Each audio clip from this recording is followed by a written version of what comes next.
Hi అండి, welcome to my channel Sravani spicy kitchen. నేను మీ శ్రావణి. ఇవాళ అయితే నేను ఒక హెల్దీ డ్రింక్ చేసి చూపించబోతున్నానండి. హెల్దీ అంటే క్యారెట్తో మిల్క్ అండి. అసలు చూస్తుంటే మాత్రం అసలు అలా అనిపించదు కదా, టేస్ట్ కూడా అలానే ఉంటుందండి.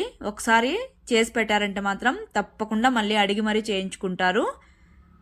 ఏదైనా కానీ వెజిటేబుల్తో మనము కర్రీ కానీ లేదా ఏదైనా కానీ చేసి పెట్టామంటే ఈజీగా మాకొద్దు అని చెప్పేస్తారు కదా.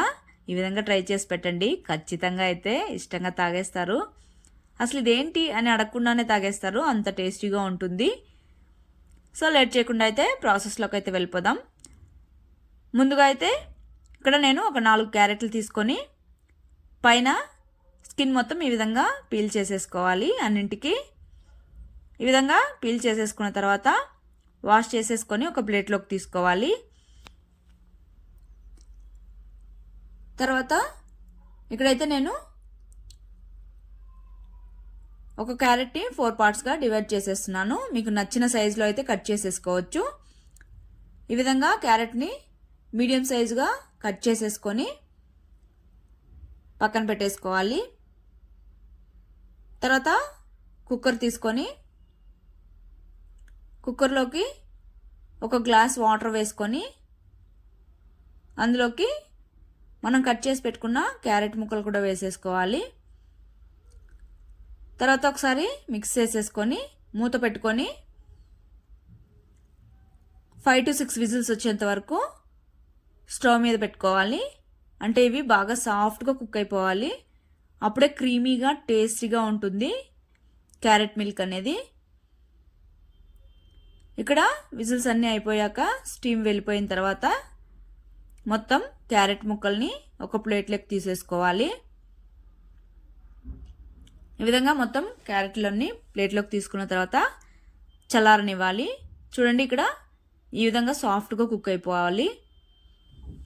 పక్కన పెట్టుకొని చల్లారనివ్వాలి. తర్వాత స్టవ్ మీద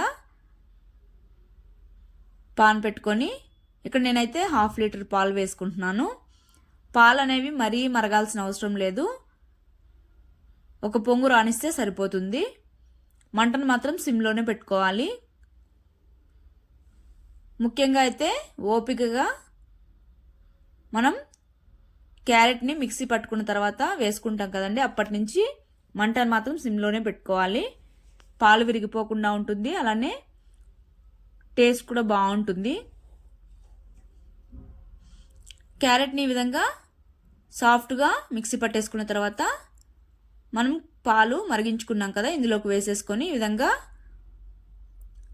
ఉండలేమి లేకుండా బాగా మిక్స్ చేసుకుంటూ ఉండాలి. ఈ విధంగా మిక్స్ చేసుకున్న తర్వాత ఇందులోకి కొద్దిగా ఇలాచీ పౌడర్ కూడా వేసుకొని కలుపుతూ ఉండాలి మధ్య మధ్యలో.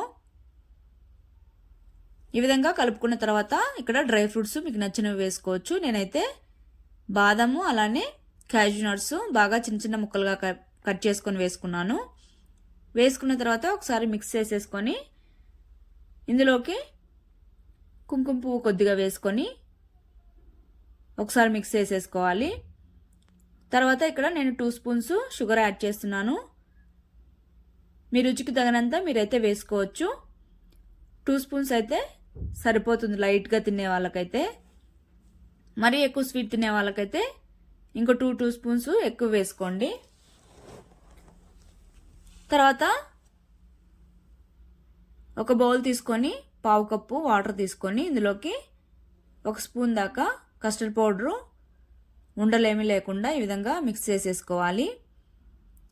మిక్స్ చేసుకున్న తర్వాత ఇక్కడ చూడండి మొత్తం బాగా కుక్ అయిపోయింది. ఇందులోకి కలుపుతూ మనం మిక్స్ చేసి పెట్టుకున్న కస్టర్డ్ పౌడర్ను కూడా వేసేసుకోవాలి.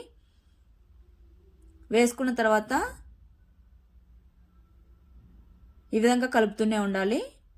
కన్సిస్టెన్సీ అనేది కాస్త చిక్కబడుతుంది కస్టర్డ్ పౌడర్ వేయడం వల్ల. అలానే ఈ ఫ్లేవర్ అనేది చాలా బాగుంటుంది. వద్దనుకున్న వాళ్ళైతే స్కిప్ చేయొచ్చు, పర్లేదు. కాకపోతే ఇది వేయడం వల్ల మరింత టేస్టీగా ఉంటుంది. ఈ విధంగా మొత్తం దగ్గర పడిన తర్వాత